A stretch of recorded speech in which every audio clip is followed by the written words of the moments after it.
Bonjour la compagnie, aujourd'hui grande randonnée à l'intérieur, regardez.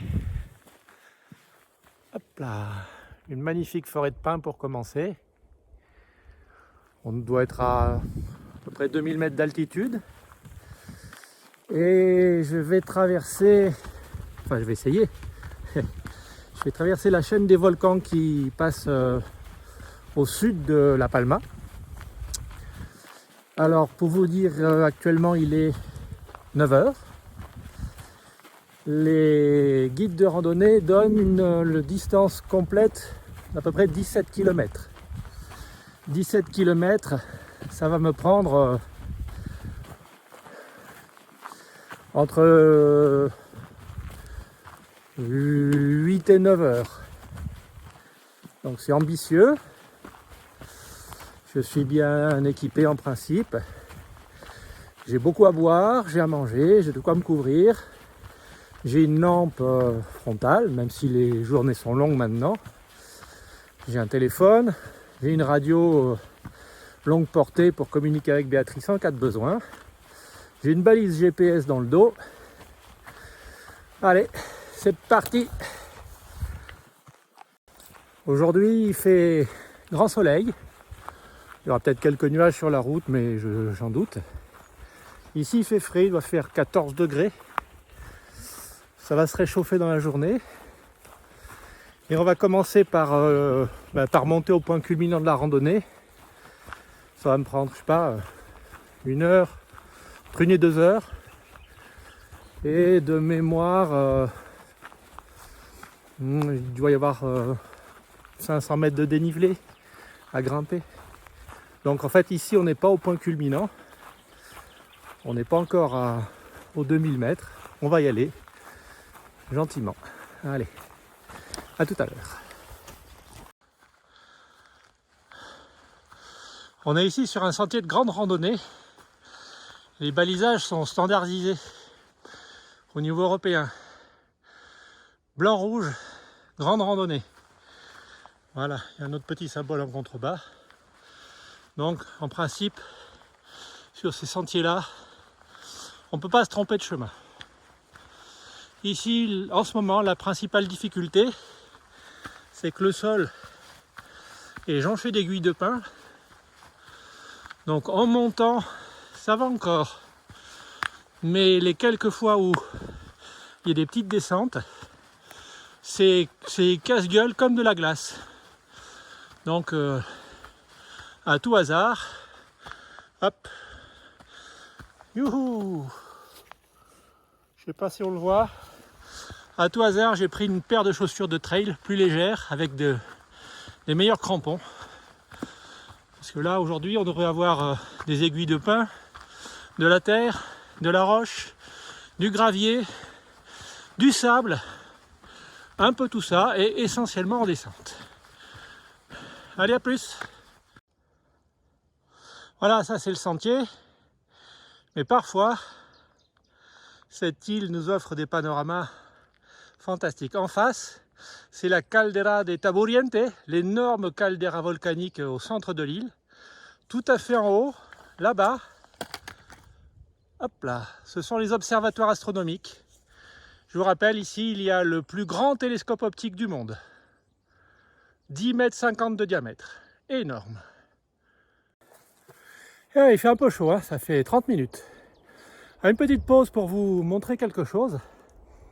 La Palma, comme la Gomera, protègent énormément leur nature. C'est leur principale capitale économique, réellement, pour la Palma avec les énormes plantations de bananes. Donc les sentiers sont très bien aménagés. Il y a des zones protégées auxquelles on ne peut pas accéder. Voilà un exemple. Voilà, petit panneau sur le côté du sentier. Interdit de quitter le sentier. Interdit de venir en VTT, ou en vélo, hein, ou tout. Et évidemment, interdit de casser et de ramasser des cailloux. Pour éviter les confusions, là-bas, il y a un petit panneau qui dit que le sentier est dangereux et qu'il est fermé. C'est le sentier qui monte sur la crête, tout à fait là-haut, qui ne présente pas trop d'intérêt ici. Et donc notre sentier de grande randonnée continue là-bas. Bon, nous voici le long du premier cratère de notre randonnée. Il est là-haut. Comme on peut le remarquer, tout l'environnement est pierreux. Ce sont les scories, les rejets du cratère. Voilà, il y en a un autre petit dans les pins là-bas. Ah, c'est normal, hein, toute l'île est volcanique. On va donc contourner ce petit gars par l'ouest. Comme il est encore relativement tôt pour la saison, hein, on est encore en hiver pour quelques jours. On va être à l'ombre, disons, par un quart d'heure, une demi-heure. C'est pas mal. Le fond de l'air est frais, je l'ai dit tout à l'heure, mais marcher, ça réchauffe. Il va bientôt être temps de retirer la veste de randonnée. Voilà, ce qui fait du bien, c'est ça. Refugio del Pilar, c'est là d'où nous sommes partis, 2 km. Los Canarios, c'est là où je vais, 15 et quelques, donc presque 18 km. Mais surtout, je suis parti il y a 40 minutes, c'est-à-dire que pour le moment, j'ai un rythme qui est pas trop mal pour pouvoir... j'arrive à gérer, je ne suis pas fatigué, je peux le tenir longtemps, mais surtout, ça me permettra d'arriver pas trop tard. Parce que mine de rien, dans ces randonnées, on parle, oui, la distance, le dénivelé, c'est super. Mais ça, ce sont des données géographiques. En vrai, on s'en fout. Le seul truc qui importe, c'est le bonhomme, c'est le bourricot qui trimballe le sac à dos, qui trimballe à manger, à boire, des bâtons de randonnée, de quoi se couvrir, de quoi se découvrir, des lunettes de soleil, des lunettes de vue, un smartphone pour faire des films, bref. Le bon petit touriste, lui, il faut qu'il trimballe sa bête, tout seul, en montant, en descendant. Et donc, c'est pas la distance ou le dénivelé qui compte, ce sont les heures de marche. Alors on verra bien. Mais j'ai bon espoir. Ah, j'ai oublié de vous dire, sur ce magnifique sentier, il y a une particularité, c'est que il fait d'une traite 17 km à peu près. Et comment dire, à aucun moment on ne peut dire bon, j'en ai marre, prochain carrefour je rejoins la route. Il n'y a pas de route. Quand on a commencé, si on a fait moins de la moitié, il faut faire demi-tour et revenir au parking. Les taxis sont habitués, ils viennent vous chercher. Il y en a pour 35 € pour retourner à Santa Cruz.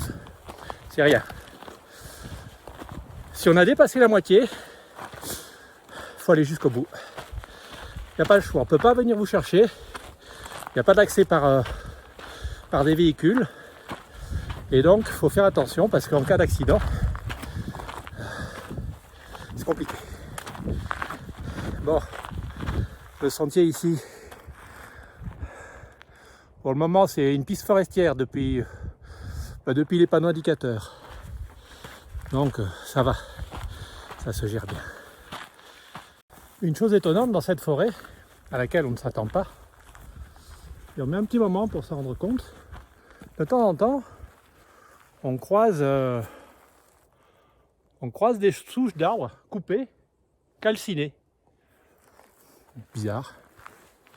Et en fait, quand on prête un peu attention, hop là, je vais grimper.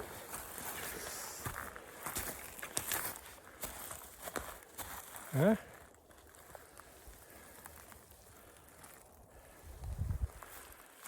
Hein? On voit sous le pied des arbres toute la forêt a cramé. Alors ça, on l'avait appris dans un...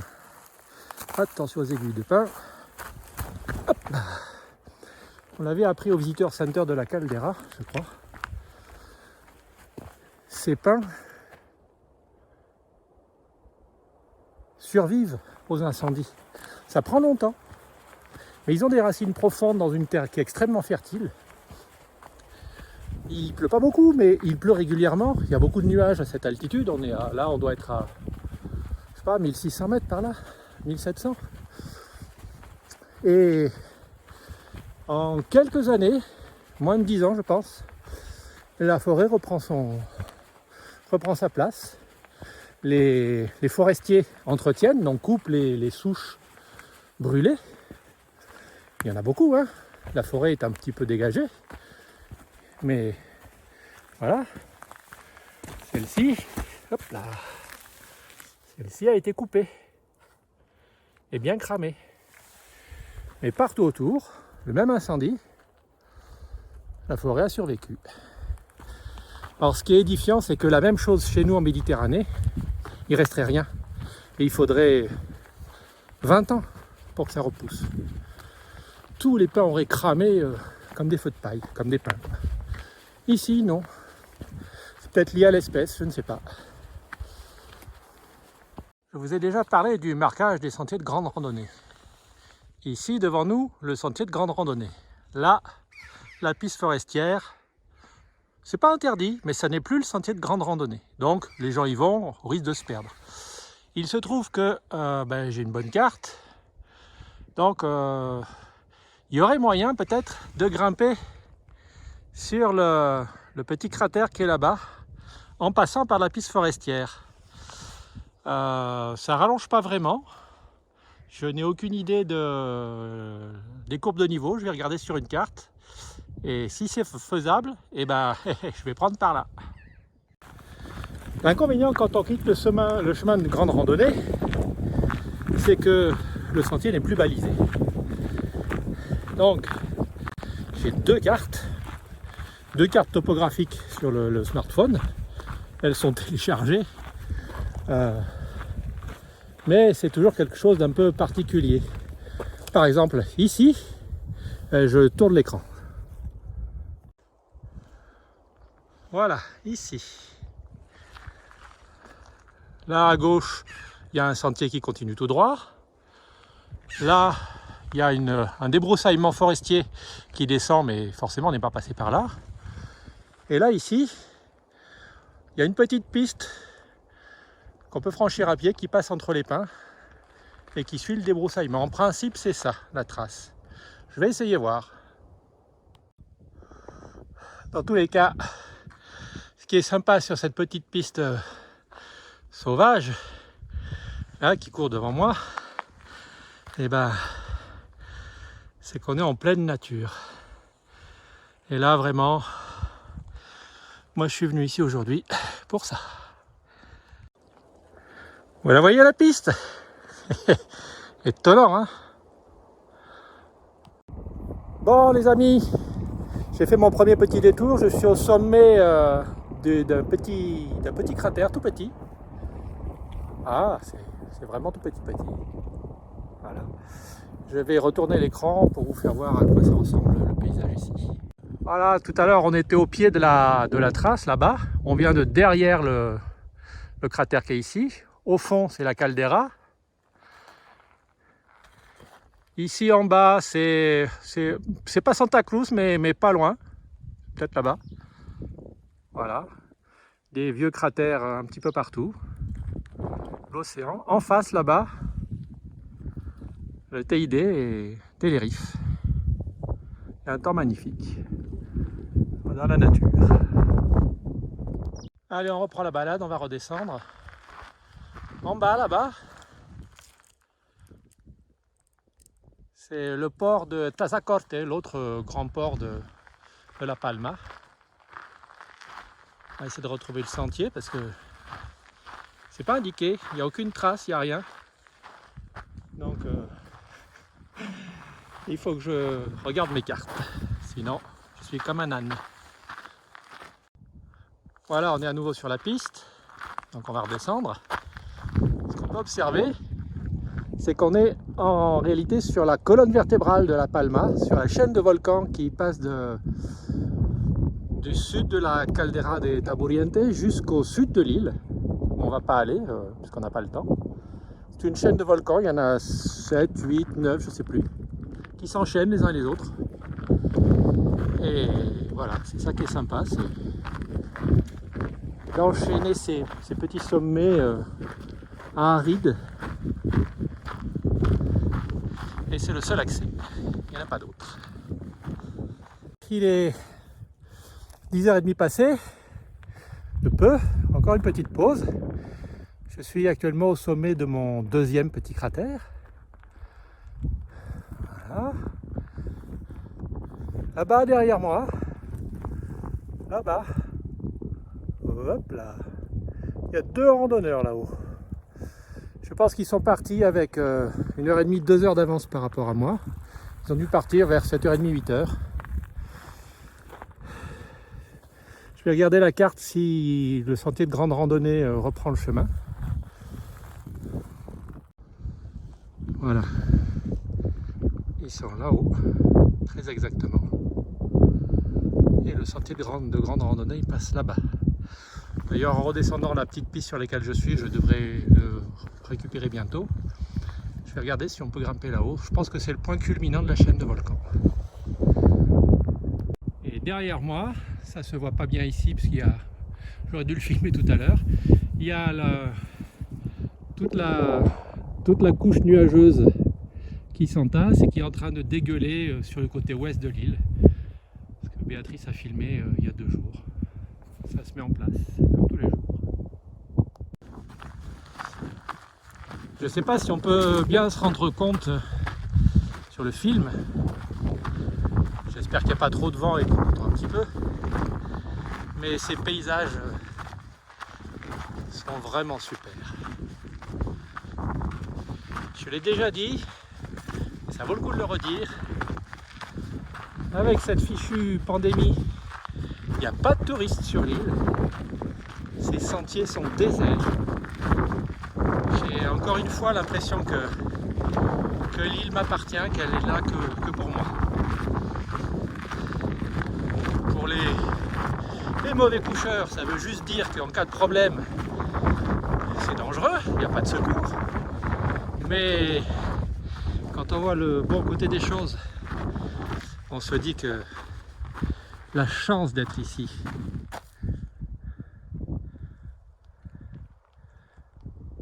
Elle est extraordinaire, non? Je vous disais tout à l'heure qu'il n'y avait pas de possibilité de s'échapper de ce sentier. Voilà. Ici, si on en a marre, on prend à gauche. Llano de las Moscas. Je ne suis pas certain que ce soit un vrai village. Je vérifierai. Mazos en est un, il est à 10 km. Derrière nous, hop là, dans le soleil, Refugio del Pilar à 4 km et demi. Et devant nous, Los Canarios à 13,1. Voilà, on a fait à peine un tiers en à peine 2 heures. J'ai rejoint le sentier de grande randonnée.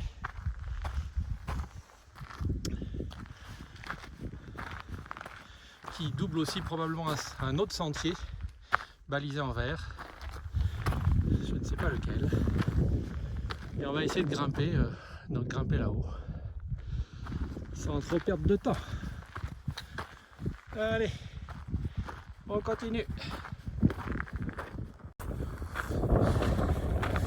C'est peut-être le manque d'oxygène, vous l'avez compris. 4 km et demi par rapport à 17. On est plus proche du quart que du tiers. Donc,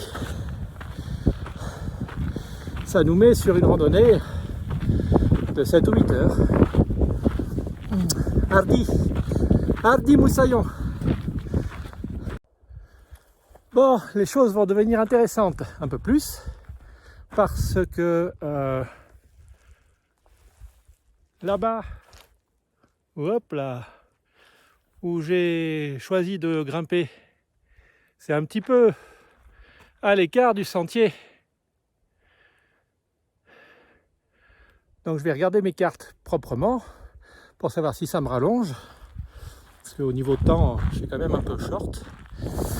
Ou si ça me rallonge que d'une demi-heure, auquel cas, je vais essayer.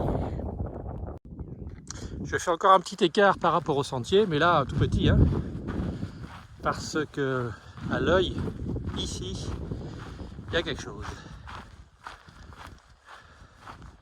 Donc, à venir à La Palma faire cette randonnée difficile, ne pas aller voir les choses, c'est une faute. Et y aller, et ben voilà. Toutes les couches là, je vous rappelle, toutes ces couches là, on dirait du sable.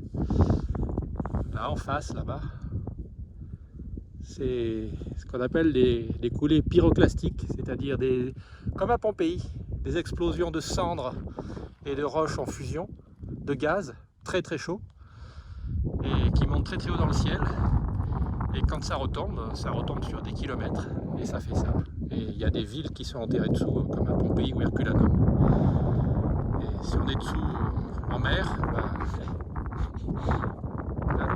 non, c'est fantastique. Un cratère comme ça, c'est inattendu. Bon, je viens de croiser un randonneur, petit sac à dos, chaussures de trail, qui remontait la chaîne, un sportif donc. Parce que pour être arrivé ici, là il est 11 h, il est parti, il faisait nuit. Ou alors il fait un aller-retour. Et derrière moi là-bas, c'est dingue, hein. J'en ai un autre. Alors lui c'est au pas de course carrément. S'il veut tout faire, il va mettre 2 heures de moins que moi, 3. Tant mieux pour lui. Et moi je vais m'arrêter, je fais des photos, je filme, je vais manger. Allez, à tout à l'heure. Bon, sur le petit sentier qui me fait faire un détour encore une fois sur le semaine grande randonnée, le chemin, je découvre ça. Un puits super profond taillé dans la roche. Ça c'est étonnant, mais comment le remplissent-ils? Eh ben, descendant le sentier quelques mètres, sans se casser la gueule. Parce que quand l'eau ravine, alors c'est abandonné depuis longtemps visiblement, et quand l'eau ravine, elle est canalisée ici, et ça, moi je vous le dis, ça va dans le puits. Alors à quoi servait ce puits ici? Je ne sais pas, pour les bergers peut-être, je ne sais pas du tout, mais c'est très inattendu. Allez, on va faire ce petit détour. Le panneau du sentier disait 500 mètres. Sans compter le dénivelé, ça va me faire 1 km, 1,5 km de détour, c'est-à-dire une demi-heure, 3/4 d'heure de plus que ce qui était prévu pour ma randonnée, alors que je suis un peu short en temps. Donc on va être prudent, on va pas se casser la gueule, et après je vais essayer de m'abstenir de dévier du GR. Après ça, normalement, c'est que de la descente jusqu'à l'arrivée. Je devrais pouvoir reprendre un meilleur rythme sur des pentes moins pénibles. Encore un truc inattendu, une espèce de faille sur le flanc de ce que je présume être un cratère. C'est curieux. Je ne sais pas ce que c'est. Alors j'ai une petite piste d'un côté et une petite piste de l'autre. Faut choisir. Ça y est, je suis au sommet. Le Nambroque, 1921 mètres. Voilà, alors je vous montre où nous sommes. Je change l'écran. Là-bas, vous reconnaissez, c'est la Caldera de Taburiente. Là, la mer de nuages qui dégueule sur le côté ouest de l'île. Là-bas, c'est la chaîne des petits cratères que j'ai suivis depuis tout à l'heure. Le sentier de grande randonnée passe là. Il passe en contrebas. Autant pour moi. Le sentier de grande randonnée est là-bas, puisque là-bas, il y a le cratère effondré qu'on a vu tout à l'heure. Dans la forêt, c'est le sentier qui m'a amené ici.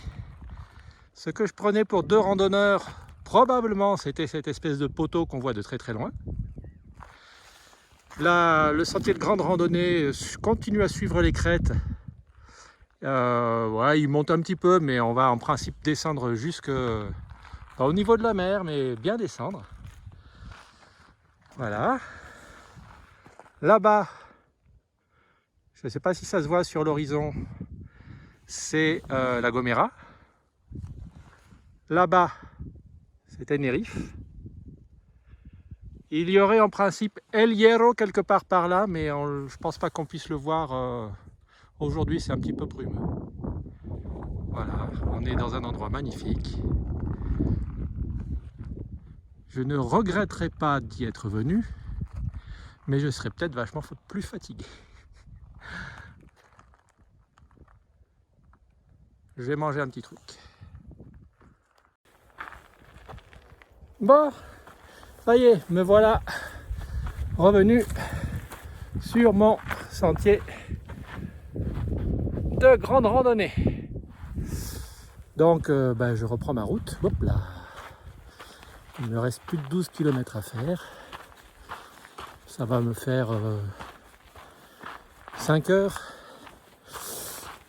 J'ai mis un peu moins d'une heure. Pour aller faire mon aller-retour sur le petit cratère là où j'ai mangé. Donc l'estimation était bonne. Puisque j'en ai pris le temps pour manger un petit peu. C'était magnifique, ça valait vraiment le coup d'y aller. Là, je vais m'efforcer, dans la mesure du possible, de rester sur le GR sur une bonne partie du trajet, parce qu'il suit plutôt les courbes de niveau et il va descendre. Il est bien aménagé. Je devrais pouvoir donc avoir un rythme pas soutenu, mais qui me permette de ne pas passer la journée jusqu'à la nuit à marcher. Allez, on s'y remet. Juste quelques mètres de détour par rapport au sentier pour aller sur ce petit point de vue.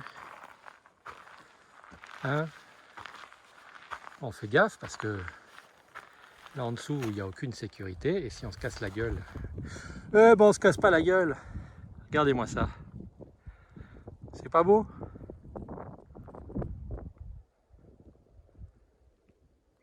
Ah vache. Cette randonnée est difficile, mais on est vraiment bien récompensé.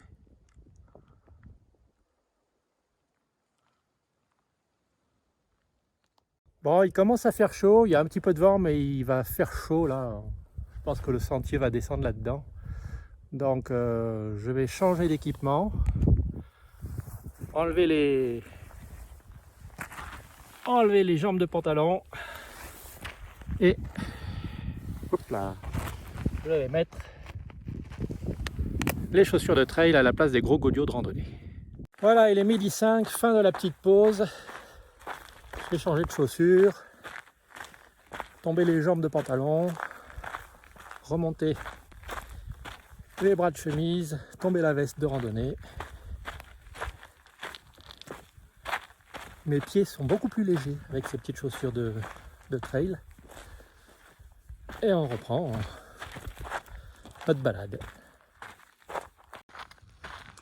Voilà, on longe le cratère de tout à l'heure. Vu la couleur et l'absence d'arbres, ces coulées n'ont pas des siècles. Je ne connais pas la date. Je crois que plus au sud, la dernière coulée c'est 1971. Je pense pas que celle-là en fasse partie, mais tout ça c'est pas très vieux.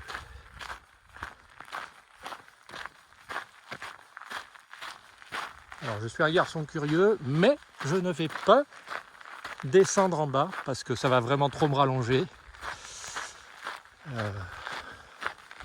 et que c'est pas l'endroit pour ça. Et là on fait la chaîne des cratères par les crêtes à chaque fois que c'est possible. Donc on va remonter en face là-bas. Dilemme. Le sentier de randonnée en contrebas, dans les arbres, tranquille, ou le sentier qui passe par le cratère et qui redescend de l'autre côté sur le sentier de randonnée. La distance est à peu près la même. À votre avis, hein? On va faire quoi? Quelle folie! Mais moi je vous le dis, quelle folie! Donc une folie, me direz-vous, puisque en fait, bon, entre Kilauea Iki et les randonnées qu'on a faites à Hawaï, on a eu aussi terrible, hein? Et ben c'est que là, le sol est quand même vachement fracturé et que ça pourrait s'effondrer. Ça va s'effondrer un jour, mais pas aujourd'hui. Eh non, pas aujourd'hui. Je l'ai dit tout à l'heure, s'écarter un peu du GR, c'est plus difficile, mais ça paye. Derrière moi, on a un panorama qu'on connaît, mais devant moi, vous voyez pas, hein? Allez. Voilà, on vient de là-haut, on a suivi ça, il y a des randonneurs là-bas, et au lieu de suivre le GR qui descend, j'ai bifurqué ici. Voilà, et voilà à quoi on arrive, et que tous les petits randonneurs dociles ne voient pas. Ils s'en foutent, hein? On voit pas ça tous les jours, c'est une fois dans sa vie, ici. Parfois à Hawaï, parfois à La Réunion, mais La Réunion, la plupart du temps, c'est interdit. Voilà, un vieux cratère, regardez le pin en plein milieu. La vie s'installe petit à petit. La pente est difficile, c'est instable, c'est du sable.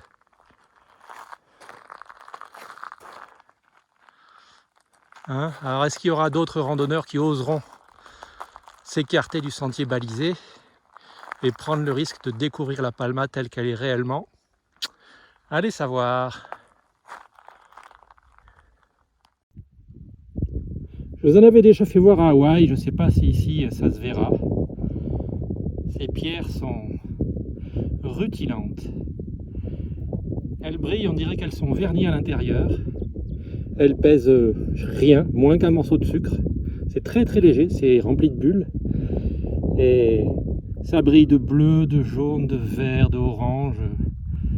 Ouais, je pense qu'avec l'iPhone ça ne marchera pas. Mais voilà, sinon, si ça se voit, eh ben, tant mieux. Allez, encore une étape. Encore une étape hors piste. Mais encore une étape qui valait le coup. Alors, je vous fais voir. Parce que ma tronche, vous la connaissez. Et ça apporte rien, mais bon. Voilà, nous venons de là-bas. On reconnaît le bord un peu noir du cratère que j'ai longé tout à l'heure. Tout à fait au fond sur la crête, les observatoires. Là-bas en bas, ça commence à se remplir de nuages. C'est Los Llanos, Tazacorte là-bas. Santa Cruz est derrière. Voilà, l'aéroport.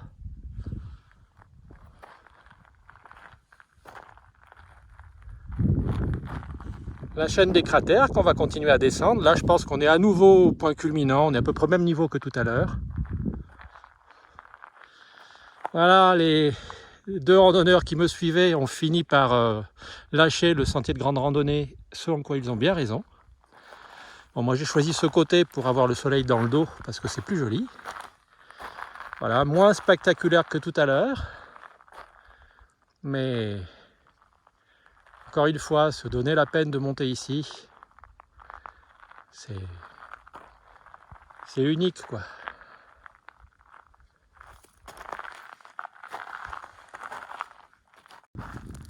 Bientôt 13 h, je redescends du Pico de la Deseada et de son beau cratère, pardon, j'en bégaye.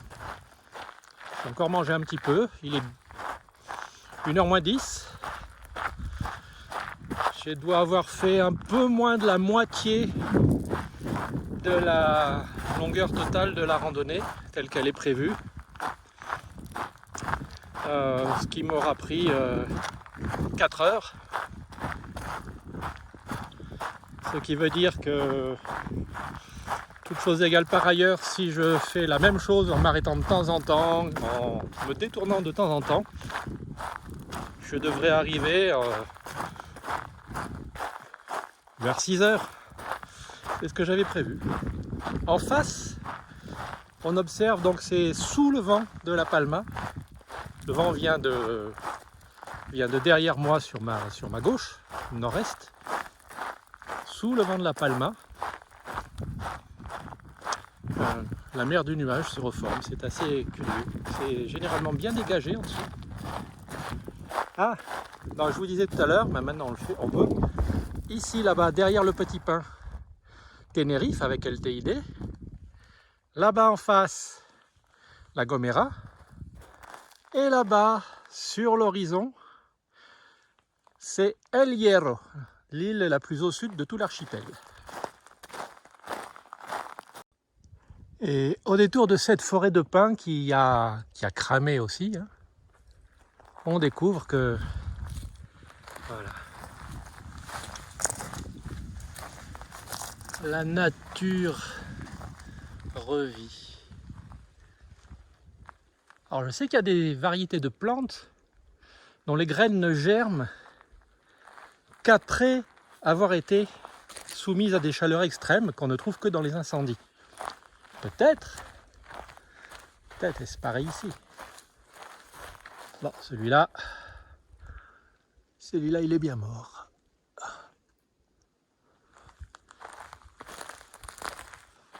Celui-là à côté aussi. Mais la plupart des pins ici, ils ont brûlé et ils sont toujours bien vivants et bien verts. Étonnant. Et voilà, et tous les bébés pins qui attendent leur tour. Allez, un petit point. Il est 13h10. Voilà, là il y a un petit sentier qui redescend vers Tegalate, c'est un petit village en contrebas. À 5 km et demi, donc là, si on était fatigué, on pourrait couper ici. Los Canarios, c'est à gauche. Il nous reste 9 km et demi à faire. Et depuis le refuge d'El Pilar, d'où nous sommes partis, quand je dis nous, c'est moi, hein, c'est juste que j'ai la grosse tête, j'ai fait 8 km. En vrai, j'ai dû faire 9, presque 10 en faisant les détours. Donc, je considère que je suis environ à la moitié de ma distance de marche. Et j'ai mis 4 heures, comme je l'ai dit à l'instant, sur la vidéo, mais il y a un petit moment pour moi ici, en vrai. Je devrais être arrivé vers 18 h, je pense, si je prends vraiment mon temps. Ce que je compte bien faire. Parmi les choses curieuses qu'on voit ici, il y a les rivières d'aiguilles de pin. Voilà. Elles descendent gentiment la pente,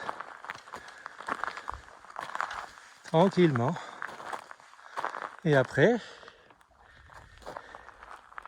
elles vont remplir le versant en amont, en aval. C'est pas beau tout ça? Bon, nous revoici sur la descente. Alors, il est 13h20. Ouais, je fais un petit coucou toutes les 10 minutes. Pour vous, c'est toutes les 2 secondes, mais bon, c'est pas grave.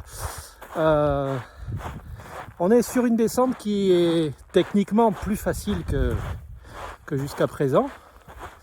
Elle a juste un petit inconvénient, c'est qu'elle se fait voilà, sur une espèce de mélange de sable et de gravier. Alors pour ceux qui connaissent, c'est moins pentu et les graviers sont beaucoup plus petits que sur le mont Dundas au Groenland. Et c'est moins pentu aussi et il y a moins de sable que quand on redescend du Vésuve. Du Stromboli, pardon, le Vésuve on redescend pas. du Stromboli. Le Stromboli, on y va le soir pour voir les éruptions. On redescend de nuit avec des frontales. C'est assez pentu, on a toujours un guide. Et on descend dans du sable, donc on se laisse glisser, on saute de sable en sable. Ça nous ralentit. C'est assez confortable. Ici, c'est pareil. La bonne allure pour descendre, c'est en trottinant. C'est curieux, mais c'est beaucoup moins fatigant qu'en marchant. Pour une raison simple, c'est qu'en trottinant, le sable nous ralentit, on ne prend pas de vitesse. Et comme c'est le sable qui nous ralentit, c'est lui qui sert d'amortisseur et pas nos propres muscles. Voilà. Là, je suis en train de marcher et en fait, après ces 9 km de crapahutage sur les sommets, j'ai un petit peu mal au genou droit. Donc j'y vais doucement. Mais après la vidéo, là... je vais me remettre à gambader dans le sable. C'est plus confortable et un tout petit peu plus rapide et plus sécuritaire pour moi. À tout à l'heure. Quand les forestiers coupent les arbres, parfois ils laissent des choses étonnantes.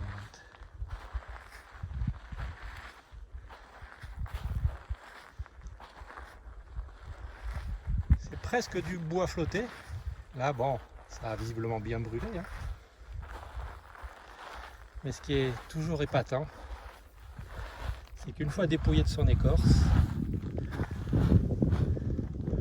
l'arbre livre tous ses secrets, tous ses petits motifs, toutes ses formes mystérieuses, des trous faits par les larves, laissés par les branches. C'est tortueux. Un œil qui nous regarde.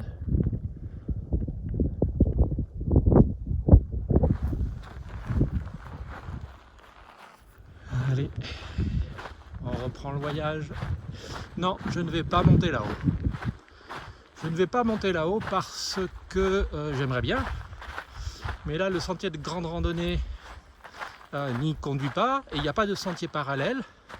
Pour y aller, il faut passer soit par la crête à droite, il n'y a pas de sentier en principe, soit par l'autre côté et donc le contourner en descendant tout à fait au pied du reste de cône volcanique effondré.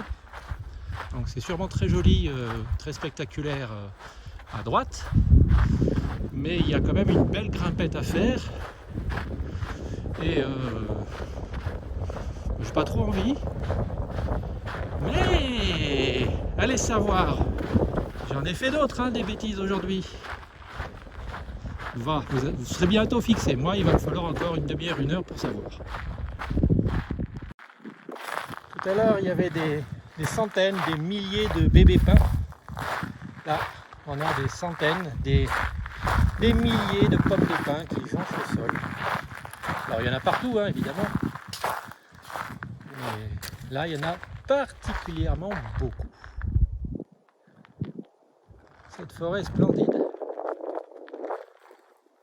On a le soleil dans le nez pour descendre, c'est dommage. Parce que les couleurs sont plus jolies de l'autre côté. Mais franchement, c'est une très très belle randonnée. Bon, nous revoilà un petit peu, pas vraiment en altitude, mais au col entre deux petits cratères. Ce qui est curieux ici, c'est que les pins ont changé de couleur. Ils sont carrément devenus jaunes.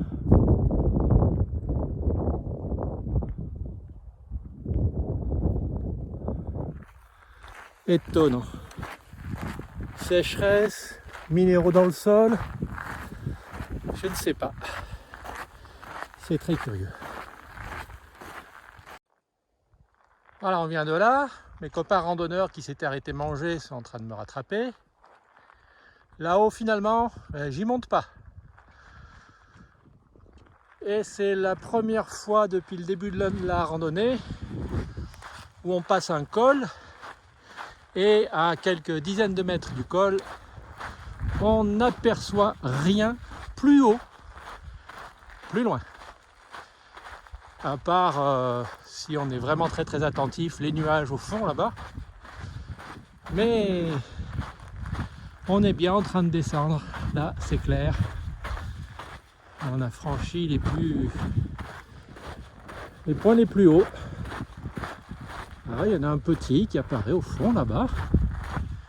Et comme il n'est pas très loin, et qu'on a le temps, il est 2h moins 10, et ben on va grimper dessus.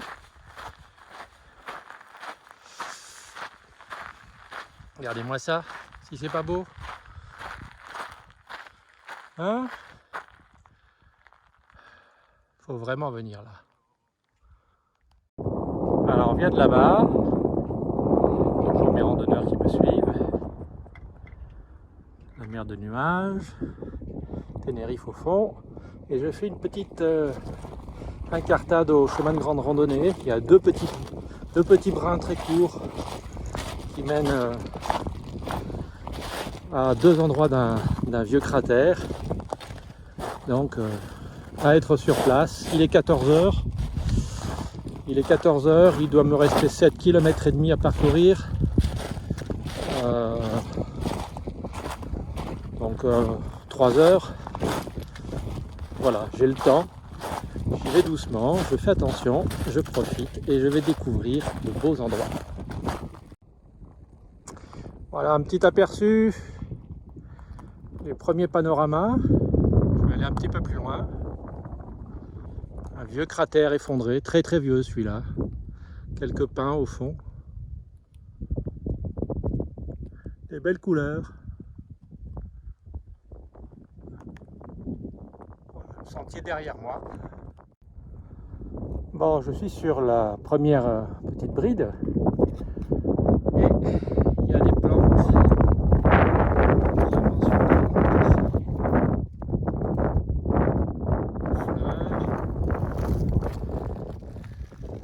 Avec des copines. Voilà, il y en a un peu partout.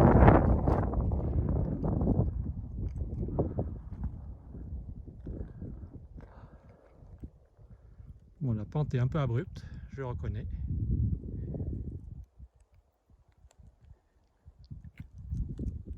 Bon voilà, je suis au bout de mon premier petit lacet. En fait, on peut aller quelques dizaines de mètres plus loin, mais je ne vais pas y aller. Alors voilà, je me mets de côté et je tourne. Comme ça, vous allez pouvoir voir tout le paysage derrière moi. Voilà, la mer de nuages. Là-bas, là où je me tourne, c'est vers le sud. Voilà. Et je suis donc sur le flanc d'un cône volcanique, d'un cratère. Voilà, qui plonge là, qui passe en face. Là-bas où il y a les arbres, c'est là d'où je viens. Et là-bas, le long du rocher, donc là,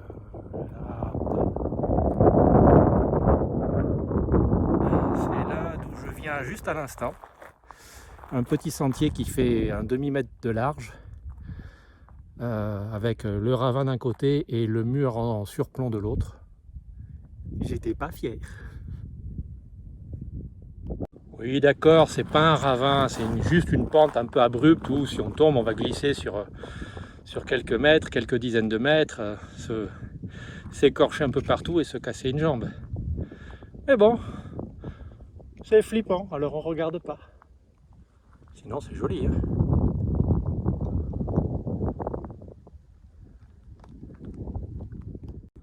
Bon, allez, voilà, je suis revenu du côté est de mon petit cratère. Tout à l'heure, j'étais en face là-bas. J'ai mis un quart d'heure pour faire ça. Jusque là. Ça a l'air de rien, mais c'est peu praticable. C'est que des petits cailloux, des petits graviers. Ça roule sous les pieds, c'est extrêmement instable. Et c'est parfois un peu vertigineux pour des gens comme moi. Voilà. Sinon, c'était très, très impressionnant comme d'habitude, et ici aussi. Ça servait vraiment à rien d'aller plus loin sur l'arête, parce que ça mène nulle part, à part peut-être un point de vue sur un effondrement de cratère là-bas, qu'on pourrait avoir si je grimpais tout à fait là-haut, mais non. En face, je vais redescendre, le sentier de grande randonnée est en contrebas. Je sais pas trop où, hein, mais on ne le voit pas d'ici, un petit peu par là. Le plus étonnant, ce sont ces espèces de trous qu'il y a dans la montagne. Je ne sais pas ce que c'est. Ici, il y a un arbre qui est planté dedans, qui a pris ses racines dedans. Est-ce que ce sont des arbres morts qui ont été déracinés, des choses qui sont liées au ravinement quand il y a des arbres? Je ne sais pas. Il y en a un peu partout, c'est très étonnant. Il y a des petits sentiers, il y a des gens qui sont allés voir. Je ne pense pas qu'on puisse avoir une explication. Allez, on y retourne. Allez, encore une petite incartade. À la règle, on ne sort pas du sentier de grande randonnée. Je vous ai montré tout à l'heure les trous qu'il y avait sur la paroi ici. Alors il y a quelques dizaines de mètres pour aller voir. On va donc aller voir. Il y en a un ici, un petit peu creux, mais sans plus. Peut-être des anciens arbres, hein, c'est très possible. Des plantes.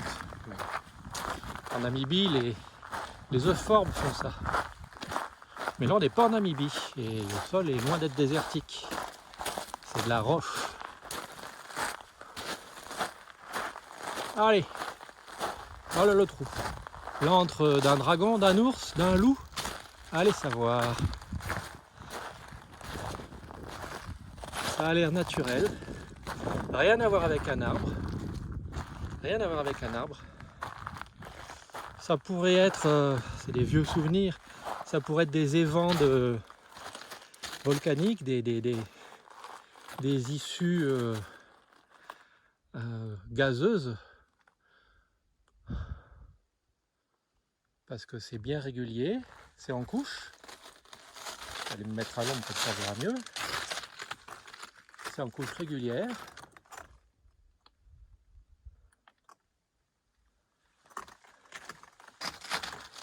Il fait frais à l'intérieur, alors ça c'est super. Plein de petits cailloux, du sable au fond.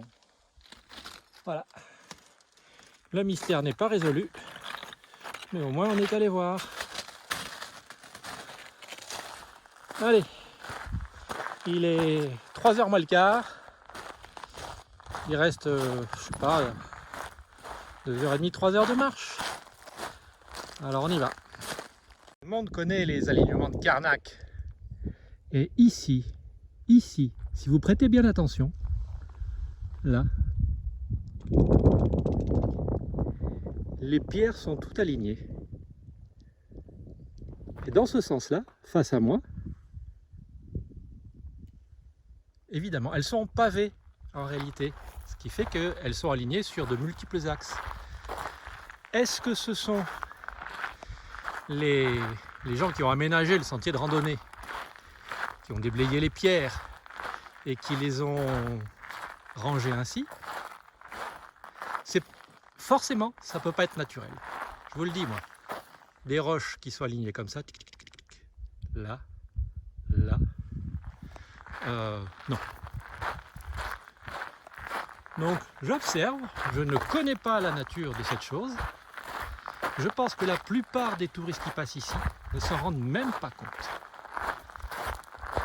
Curiosité locale, vieille chose archéologique, je ne saurais dire. Bon, il n'y a aucune culture ici, hein. C'est pas pour délimiter des parcelles. Mais la main de l'homme est intervenue. Voilà, on descend maintenant toujours sur ces sentiers de sable et de gravier. On redescend d'altitude, donc on retrouve nos pins jaunes de tout à l'heure. et les pins verts habituels. Et on va bientôt re-rentrer dans la forêt. Peut-être pour ne plus la quitter jusqu'à l'arrivée. On descend bien en altitude maintenant. Et les arbres poussent naturellement partout. Toujours sur la descente. Il est 3 heures. Je l'ai dit il y a un instant pour vous. Il me reste un peu plus de 6 km à faire, donc 2h30 je pense. C'est que de la descente en principe. Et d'ici une demi-heure, je vais me retrouver dans les nuages. Et oui, je descends. Donc je vais franchir l'altitude en dessous de laquelle les nuages condensent. Donc je ne vais pas tarder à remettre les jambes de pantalon, redescendre les manches et remettre la veste de randonnée. Parce qu'en plus, je vais vous le faire voir, il y a du vent. Voilà, le sentier descend dans la vallée par là-bas. Donc on voit bien les nuages qui se baladent. Et qui dit nuage dit au niveau du sol, brouillard. Et qui dit brouillard dit gla gla gla. Allez, je veux bien qu'encore une fois la nature fasse que les pierres descendent toujours le long des mêmes pentes. Mais vous m'expliquez pourquoi les pierres là en face sont encore une fois toutes bien parfaitement alignées? Rigolo, hein? La seule explication que je vois à ces alignements de pierres, c'est qu'en fait on est sur on est peut-être, je dis bien peut-être, sur une forêt artificielle, plantée. Alors je ne peux pas vous dire si les arbres sont alignés ici. En prêtant attention, on pourrait probablement trouver des alignements. Voilà, on va reculer un petit peu.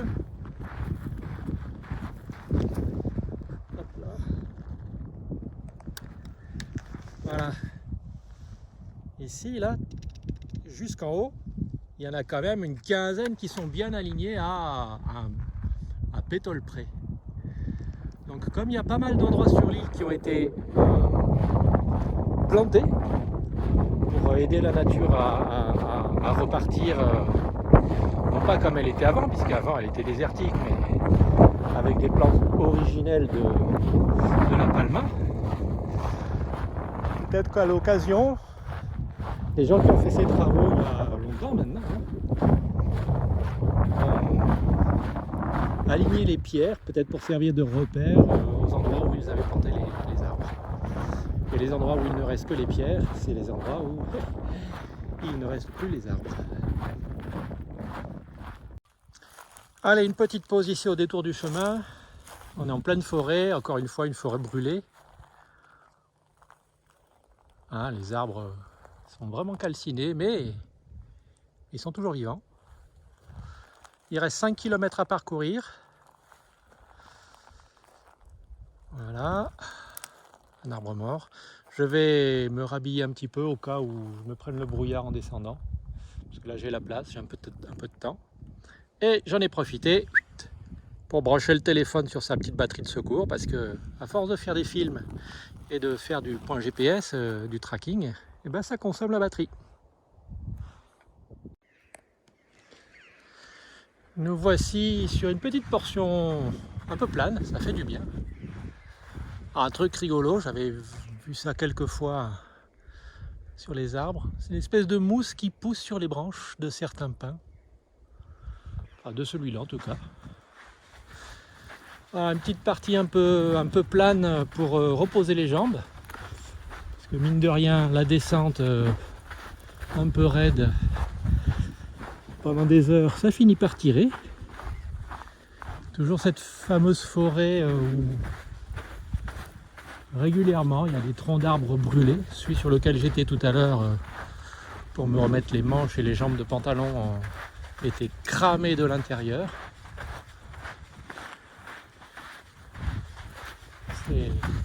C'était très étonnant. Mais c'est un bel endroit. Voilà, derrière les crêtes des volcans à côté desquels j'étais tout à l'heure. Voilà. Très sympa.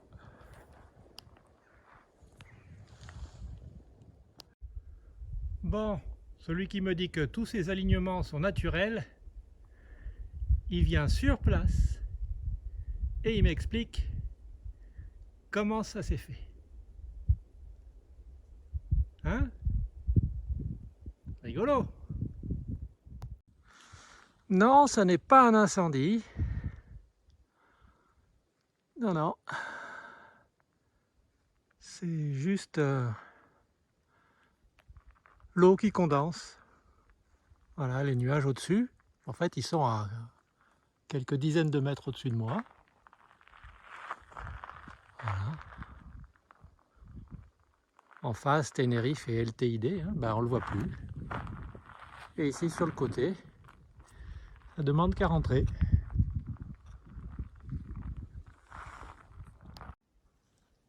Allez, plus que 2,5 km à peine. On a traversé cette belle forêt. Voilà, d'ici une heure, un peu plus d'une heure, moins d'une heure et demie. Je pense que je pourrais me faire récupérer par Béatrice. Et ça fera beaucoup de bien. Je suis épuisé. Vous savez ce qui est le plus rageant dans une randonnée comme ça? C'est de voir des bandes de gamins là, qui viennent de me dépasser comme des cabris. Et vas-y que je te marche comme si la randonnée venait de faire 500 mètres. C'est le rythme que j'avais quand je suis parti ce matin. Mais là,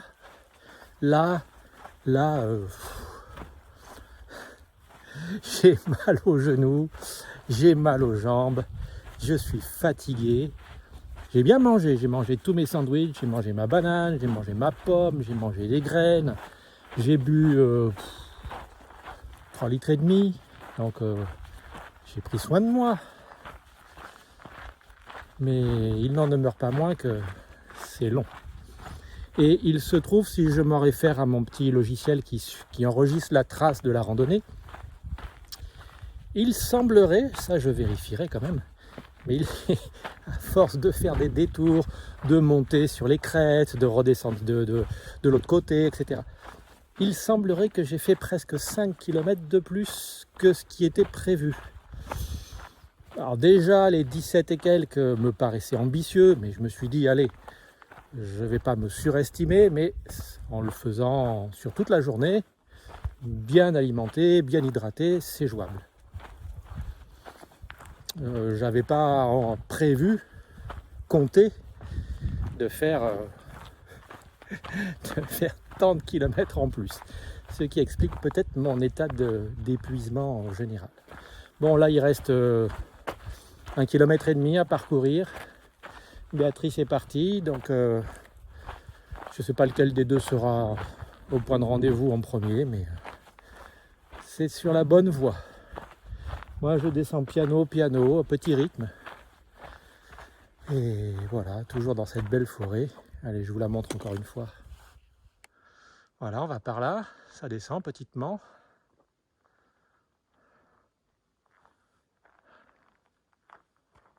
Ça fait un bout de temps qu'on est dans la forêt. Ça fait du bien, on est à l'ombre. Voilà, encore des jeunes. Alors il est 17h. À mon avis, ils sont partis vers midi. Vu le rythme qu'ils ont.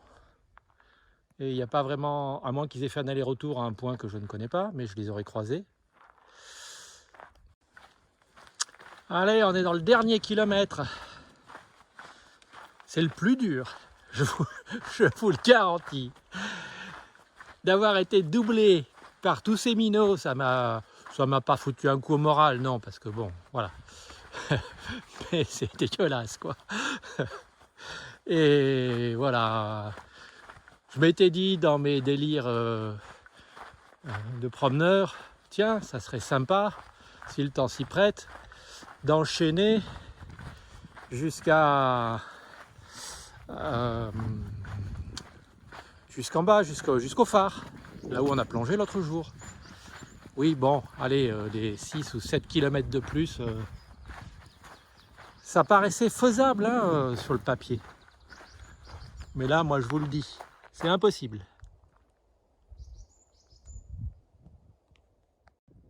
Voilà, le sentier se termine ici. Il reste 800 mètres pour arriver au village. C'est la route goudronnée, plus facile. Voilà. Je vais attendre Béatrice en bas ou celle qui m'attendra, je ne sais pas encore. Je suis bien content d'avoir presque terminé cette belle randonnée. Alors, pourquoi j'ai fait cette randonnée sans Béatrice aujourd'hui, hein? L'autre jour, je l'ai dit au début. Là, j'ai laissé le suspense. Bon, elle est partie plonger aujourd'hui dans le Grand Sud, là où on était l'autre jour. Elle voulait voir si c'était possible de plonger sur la grande colonne basaltique si profonde à laquelle moi je ne peux pas accéder sans prendre de risques inutiles. Et comme on savait qu'il ferait beau aujourd'hui, on avait convenu, voilà, elle m'amène au départ de la randonnée ce matin, donc levé à 7 h, petit-déj, départ du bateau à 8 h, arrivé à 9 h moins le quart sur le site, départ de la randonnée à peu près à 9 h. Elle est redescendue, elle avait ses affaires, je crois qu'elle est repassée au bateau faire un petit tour, et après, rendez-vous plongée. Et là, elle a fini il y a un bout de temps, elle a fini à 4 h je crois, et là il est 17 h 30. Et de toute façon, faut pas se faire d'illusions, cette randonnée a été très difficile sur la fin pour moi. J'avais sous-estimé l'état de mes jambes, je ne les connaissais pas dans cet état-là. C'était impossible à faire pour Béatrice. Il n'y a même pas à imaginer, en allant doucement, en prenant le temps. Il aurait fallu 2 jours. Avec camping sur place, enfin non, non. Voilà. Donc ce film, en fait, ce film lui est dédié. C'est pour ça que je filme mes randonnées et que j'essaye de les commenter et de montrer tout ce que je vois. Parce que ce sont des endroits où elle ne va pas. Autant moi j'ai plaisir à voir ces photos de plongée ou ces petits films. Voilà, je lui fais le retour en immortalisant ces petites balades ou grandes balades que je fais tout seul. Les nuages encore, ça y est, c'est retour à la civilisation, le stade. Les pauvres garçons qui courent bêtement en faisant des tours de stade, alors qu'il suffit qu'ils viennent ici et ils ont vraiment de quoi faire. Franchement, celui qui veut profiter de la nature, il a de quoi s'extérioriser un maximum. Ces gens sont pervers, voilà, il reste... Il y avait un petit bout de route tout à l'heure, on a repris un petit bout de chemin, voilà, derrière, dans les bois. Et là, on descend quelques marches, une espèce de grande allée recouverte de pierres qui sont pas du tout égalisées. C'est méga casse-gueule quand on est fatigué, c'est une horreur. Ces gens sont pervers. Oh là là. Bon, sinon voilà le petit village sur lequel se trouve l'arrivée de la randonnée. Voilà, mignon comme tout. Ah ah, un truc intéressant, tiens, j'en profite. C'est quelque chose de curieux, tout comme à Lanzarote, mais de façon différente. Les vignes ici. Les vignes ici sont cultivées au ras du sol. Et quand je dis au ras du sol, je vais essayer de vous montrer.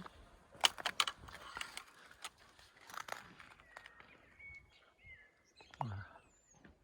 Non, non, ça n'est pas un vignoble en friche, abandonné, détruit.